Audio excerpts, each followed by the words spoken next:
दिव्यम के पास सिर्फ और सिर्फ 2 दिनों का मोहलत है। अगर दिव्यम को 2 दिनों के अंदर में नहीं बचाया गया तो दिव्यम के जान चला जाएगा, क्योंकि इच्छाधारी नागिन दिव्यम को काट कर अपना जहर उसके शरीर में छोड़ चुकी है और दिव्यम के शरीर में धीरे धीरे जहर फैलने लगा है। सपेरा बीन वाला बाबा दिव्यम को देखकर कहता है, अगर 2 दिनों के अंदर इसको नहीं बचाया गया तो यह लड़का मर जाएगा और 2 दिनों के अंदर के पहले ही मुझे इच्छाधारी नागिन से नागमणि लेना होगा और मुझे अपना पूजा कामयाब बनाकर इस इंसान का बलि देकर मुझे संसार का बहुत शक्तिशाली इंसान बनना होगा। सपेरा बीन वाला बाबा एक फ्रॉड इंसान था और अपना कामयाब पाने के लिए इच्छाधारी नागिन को अपनी उंगली पर नचा रहा था, जबकि इच्छाधारी नागिन को जरा सा भी भनक नहीं था सपेरा बीन वाला बाबा उसके साथ चीट कर रहा है। आप चाहते हैं सीरियल से रिलेटेड अपडेट सबसे पहले देखना तो मेरे चैनल को सब्सक्राइब कर लीजिए, ताकि आप रोजाना सीरियल से रिलेटेड अपडेट सबसे पहले देख सकें। मन अति सुंदर सीरियल कमिंग ट्रैक में आगे आप लोगों को देखने को मिलेगा। इच्छाधारी नागिन नागमणि ढूंढने के लिए बंसल घर में जाती है और राधिका के ऊपर शक भी हो जाता है, क्योंकि दादी माँ राधिका को श्रृंगार वाला डब्बा देकर कहती हैं, बेटा राधिका, यह पुश्तैनिक श्रृंगार वाला डब्बा है, तुम इसे संभाल कर रखना, क्योंकि इसमें एक पुश्तैनिक सिंदूर भी है। तुम उस सिंदूर को दिव्यम को आते ही लगवा लेना, ताकि दिव्यम के ऊपर जितने भी ग्रहण हो वह सब कट जाए। दादी माँ की बात सुनकर राधिका बहुत ज़्यादा खुश होती है और उस पुश्तैनिक डब्बे को अपने साथ लेकर जाती है। उस डब्बे में पूरे श्रृंगार का सामान रहता है और बहुत पुराना सिंदूर भी रहता है। उस सिंदूर में बहुत शक्ति भी होता है। उधर सुजाता और कविता दोनों लोग राधिका के हाथों में पुश्तैनिक श्रृंगार का डब्बा देखती हैं तो बहुत ज़्यादा गुस्सा होती हैं। दादी की माँ के पास आकर सुजाता कहती है, दादी माँ, वह डिब्बा राधिका के हाथों से मुझे दीजिए, क्योंकि इस पे मेरा ज़्यादा हक है। उधर कविता सुजाता से कहती है, सुजाता, तुम छोट हो इसलिए पीछे रहो, मैं बंसल घर की बड़ी बहू हूँ, इसलिए पुश्तैनिक डब्बे पर मेरा हक है, श्रृंगार करने का मेरा हक है, तुम लोगों का नहीं। दादी माँ सुजाता और कविता को लड़ते हुए देखकर डांटती हैं और कहती हैं, इस पे सिर्फ और सिर्फ राधिका का हक है, यह डब्बा राधिका ही रखेगी। राधिका को दादी माँ कहती हैं, राधिका बेटा, तुम अपने कमरे में जाओ और इस डब्बे को अच्छे से रख दो, लेकिन एक बात मत भूलना, जैसे ही दिव्यम आएगा तुम उस पुराने सिंदूर को अपने मांग में भरोगी। राधिका दादी माँ से कहती है, ठीक है दादी माँ, मैं सिंदूर लगवा लूँगी दिव्यम जी से। राधिका डब्बे को लेकर जाने लगती है। नियति का नज़र जैसे ही राधिका के ऊपर पड़ता है तो नियति सोचने लगती है, आखिर इस डब्बे में क्या है। नियति तो अपना नागमणि ढूंढ रही थी, नागमणि नहीं मिल रहा था, इस वजह से इच्छाधारी नागिन बहुत ज़्यादा परेशान थी। लेकिन राधिका को जब उस डब्बे को ले जाते हुए देखती है तो इच्छाधारी नागिन सोचती है, आखिर इस डब्बे में ऐसा क्या है जो राधिका इसे अपने सीने से लगाकर ले जा रही है। इच्छाधारी नागिन राधिका के पीछे पीछे जाने लगती है, क्योंकि इच्छाधारी नागिन राधिका के ऊपर शक करने लगती है, कहीं इसी डब्बे में मेरा नागमणि तो नहीं है।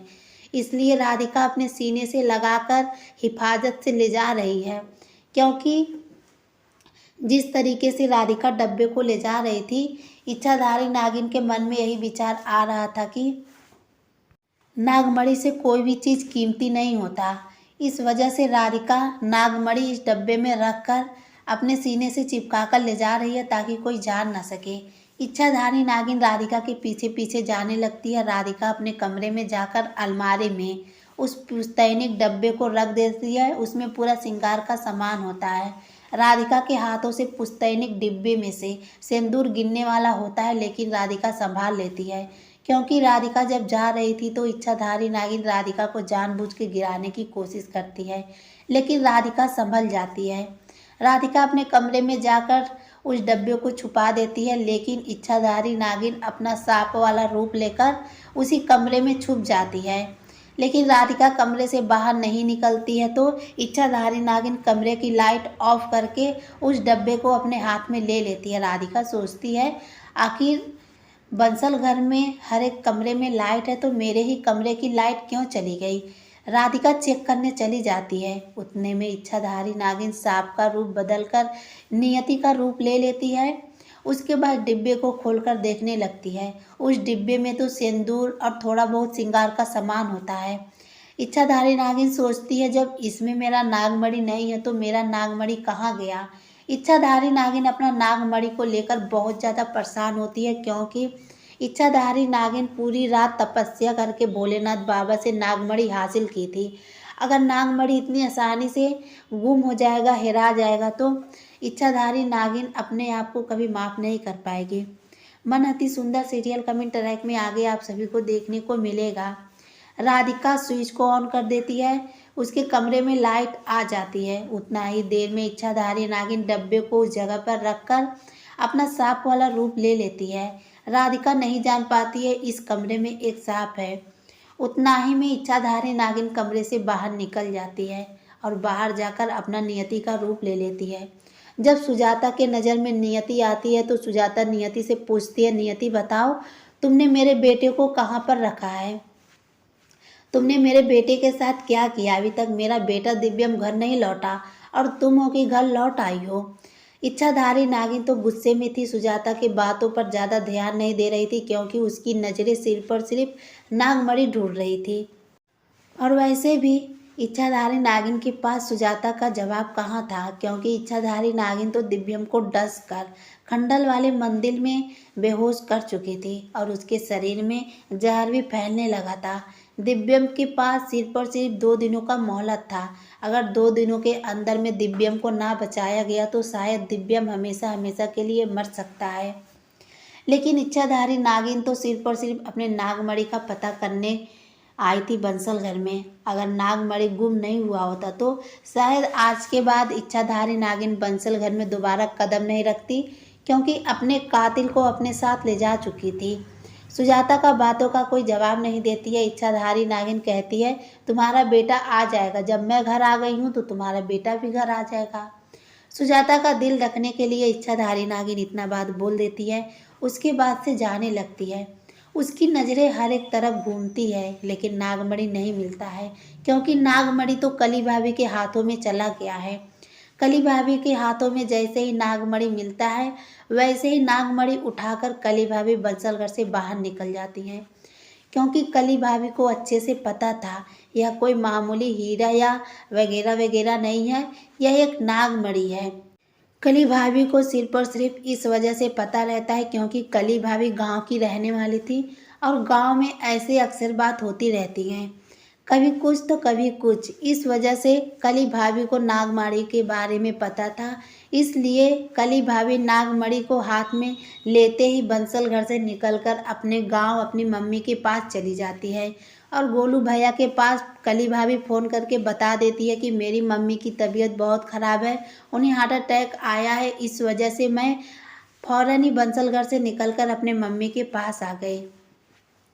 गोलू भैया बहुत ज़्यादा परेशान हो जाता है। गोलू भैया कली से कहता है, ठीक है कली, तुम मम्मी का ख्याल रखना, मैं भी अभी आता हूँ।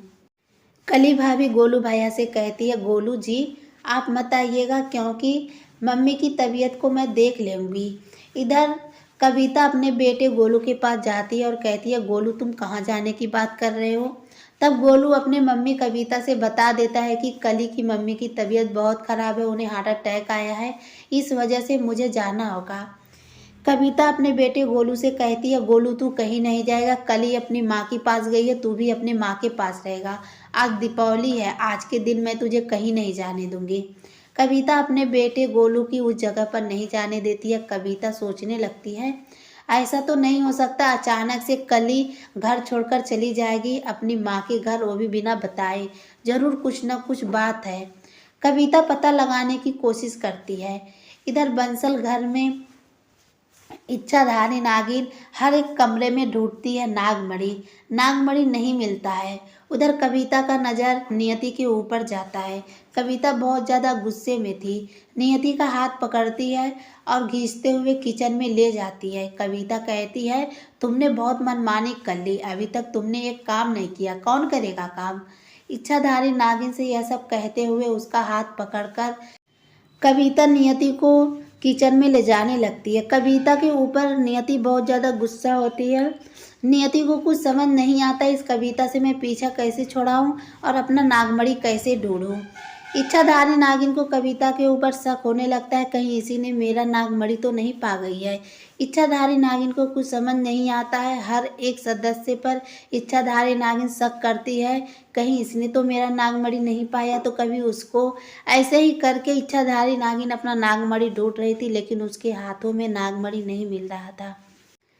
लेकिन कविता जैसे ही इच्छाधारी नागिन का हाथ पकड़कर किचन के तरफ ले जाती है, नियति कभी सांप का रूप ले लेती है गुस्से में, तो कभी अपना रूप लेती है, लेकिन कविता को जरा सा भी भनक नहीं लगता है। इच्छाधारी नागिन अपना असली रूप ले रही है और कविता इंसान को नहीं बल्कि एक सांप का मुंडी पकड़कर ले जा रही है। भला इसमें है कि इच्छाधारी नागिन ने कविता को नहीं डसा, अगर गलती से भी उसने काट लिया होता तो शायद कविता का भी खेल तमाम हो जाता। मन अति सुंदर सीरियल कमेंट रैक में आगे आप सभी को देखने को मिलेगा। राधिका के सामने नियति का सच आ जाता है, क्योंकि राधिका अपने आंखों से नियति को साफ बनता हुआ देख लेती है। राधिका को सारा बात समझ आ जाता है, नियति बंसल घर में किस मकसद से आई है और बार बार दिव्यम को जान से मारने की कोशिश क्यों कर रही थी। राधिका यहाँ तक का पता लगा लेती है कि इसमें नियति का ही हाथ है, मेरे पति दिव्यम को गायब करने का। जरूर इसने कुछ बड़ा सोचा होगा। राधिका सीधे नियति के कमरे में जाती है और उसका संदूक वाला डिब्बा खोलकर देखने लगती है।